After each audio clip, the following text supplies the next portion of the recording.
அண்மைச் செய்தி. நாடாளுமன்றத்தில் பிரதமர் நரேந்திர மோடி மீது தாக்குதல் நடத்த திட்டம் தீட்டப்பட்டது என சபாநாயகர் ஓம் பிர்லா தெரிவித்திருக்கிறார். நாடாளுமன்றத்தில் பிரதமர் நரேந்திர மோடி மீது தாக்குதல் நடத்த திட்டம் தீட்டப்பட்டது என சபாநாயகர் ஓம் பிர்லா தெரிவித்திருப்பது சர்ச்சையை ஏற்படுத்தியிருக்கிறது. அண்மைச் செய்தியாக பார்த்து வருகிறோம். காங்கிரஸை சேர்ந்த எம்பிக்கள் பலர் பிரதமர் நரேந்திர மோடியை பேச விடாமல் தடுக்க முயன்றனர் எனவும் சபாநாயகர் ஓம் பிர்லா தெரிவித்திருக்கிறார். நாடாளுமன்றத்தில் பிரதமர் நரேந்திர மோடி மீது தாக்குதல் நடத்த திட்டம் தீட்டப்பட்டது என்றும் காங்கிரஸை சேர்ந்த எம்பிக்கள் பலர் பிரதமர் நரேந்திர மோடியை பேச விடாமல் தடுக்க முயன்றதாகவும் சபாநாயகர் ஓம் பிர்லா தெரிவித்திருக்கிறார்.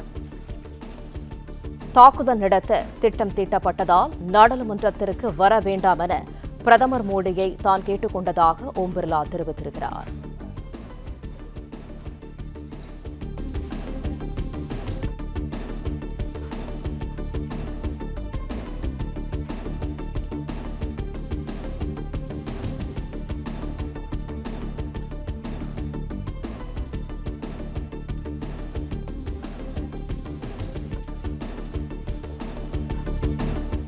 நாடாளுமன்றத்தில் பிரதமர் நரேந்திர மோடி மீது தாக்குதல் நடத்த திட்டம் தீட்டப்பட்டதாக சபாநாயகர் ஓம் பிர்லா தெரிவித்திருக்கிறார். கூடுதல் தகவல்களை தருகிறார் எமது செய்தியாளர் நிரஞ்சன். முழு விவரங்கள் என்ன? தற்பொழுது நாடாளுமன்றத்தில் பிரதமர் நரேந்திர மோடி இன்றைய தினம் மக்களவையில் உரை நிகழ்த்துவதாக நேற்றைய தினமும் இருந்தது. குறிப்பாக குடியரசுத் தலைவர் உரை மீதான நன்றி தெரிவிக்கும் தீர்மானத்தின் மீது அவர் பேசுவதாக இருந்தது. ஆனால் திடீரென்று அவர் பேசாமல் இருந்தார். காரணம், எதிர்க்கட்சிகள் கடுமையான அமளியில் ஈடுபட்டு வருகிறார்கள் என்பதுதான். தற்பொழுது ஓம் பிர்லா அவர்கள் சரியாக 3 மணிக்கு அவையை மீண்டும் தொடங்கிய பொழுது சில குறிப்புகளை வாசித்தார்.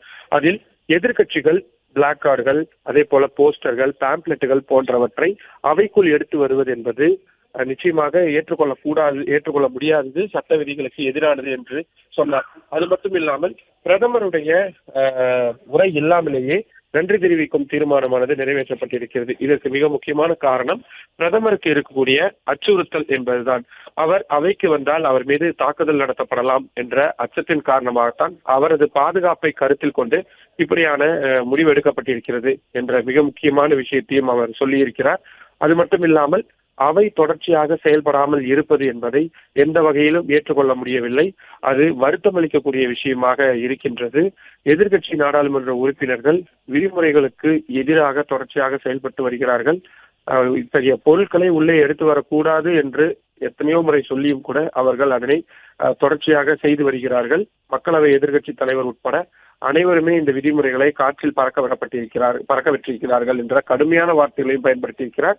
மேலும் பிரதமர் நரேந்திர மோடிக்கு அச்சுறுத்தல் இருக்கிறது என்ற அவரது பெயரை சுட்டிக்காட்டியே அவைத்தலைவர் அவர்கள் தற்பொழுது பேசியிருக்கிறார் என்பதுதான் மிக முக்கியமான விஷயம். அவை சில நிமிடங்கள் நடந்த பிளே ஸ்டோர் மற்றும் ஆப் ஸ்டோரில் இருந்து பாலிமர் செயலியை QR கோடு மூலம் பதிவிறக்கம் செய்யுங்கள். செய்திகளை உடனுக்குடன் பெறுங்கள்.